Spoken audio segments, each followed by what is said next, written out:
Today, we're going to follow the entire journey of the incredible coneflower. We're going to see how to take this plant from a tiny little seed all the way to a fantastic, usable harvest. First, let's just take a second to appreciate what we're aiming for here. Not only is Echinacea super useful, it is a stunning perennial. It just adds this amazing pop of color to any garden, and as a bonus, it brings in all sorts of welcome visitors like butterflies and bees. Okay, before we get our hands dirty, let's get properly acquainted with the coneflower. We're going to look at what makes this native plant so tough and why it's become such a favorite in gardens everywhere. So, at its heart, this plant is the perfect blend of beauty and function. It's loved for how amazing it looks out in the landscape, but it also has this long, rich history of use in traditional herbal remedies. It's a true workhorse in the garden. And this slide right here shows you exactly why it's so popular. Look at this list. It's hardy across a huge range of climates, it's a magnet for pollinators, it feeds the birds in the fall, and get this, it's resistant to deer, pests, and diseases. It's about as low maintenance as a gorgeous flower can get. All right, now for the fun part, planting. Getting this first step right is absolutely critical if you want your coneflower to thrive for years. This is really how you set your plant up for total success. So, right off the bat, you've got a choice to make. You can start from seed, which is definitely the most budget-friendly way to go, but you'll need some patience. It can take a couple of years to see flowers. Or you can grab a seedling from a nursery, which gets you blooms much faster, often in the very first year. The needs of the coneflower are delightfully simple. Remember, it's a prairie native, so it thrives in conditions that are kind of like its original home. It wants full sun, we're talking at least 6 hours a day, and well-draining soil is an absolute must. Give it about 18 to 24 inches of space to itself, and it'll grow into these beautiful full clumps.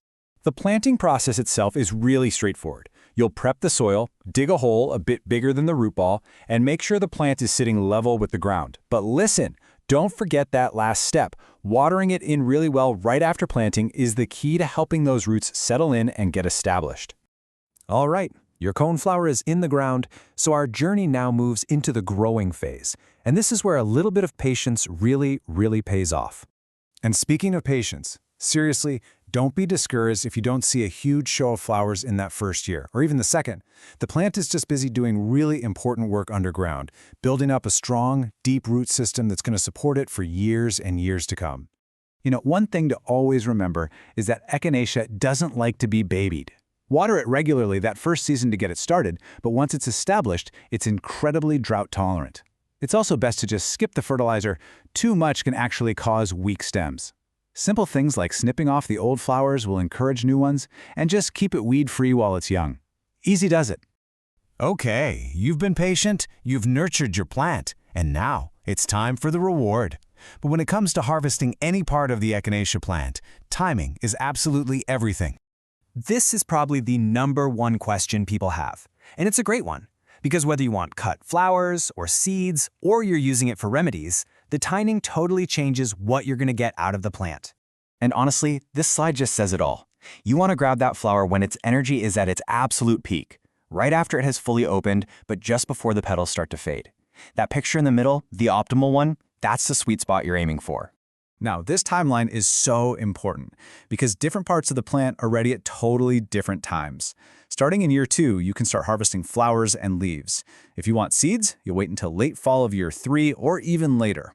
And for those really potent roots, and I can't stress this enough, you have to wait at least 3 to 4 years and then harvest in the fall after a good, hard frost. So now that we know when to harvest, let's talk about how. The technique really matters, not just for the quality of what you gather, but for the long-term health of your plant too.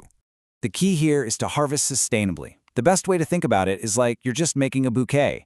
Choose the oldest or largest flowering stems, use sharp shears, and cut just above a spot where new leaves are growing. And here's the golden rule. Never take more than 1/3 of the plant's stems.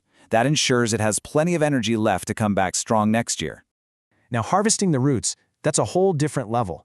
It's a real investment of time because you need a mature plant. After that first hard frost hits, you'll use a garden fork to dig a nice wide circle around the plant and then gently lift that whole root ball. It's a bit of work, for sure, but the roots are where the plant's properties are the most concentrated.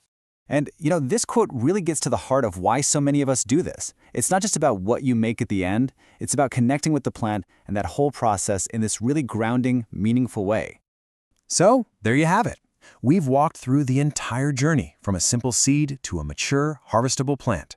From being a beautiful cut flower in a vase to a powerful ingredient in an herbal tea, the possibilities are now totally in your hands. The only question left is, what are you going to grow and create?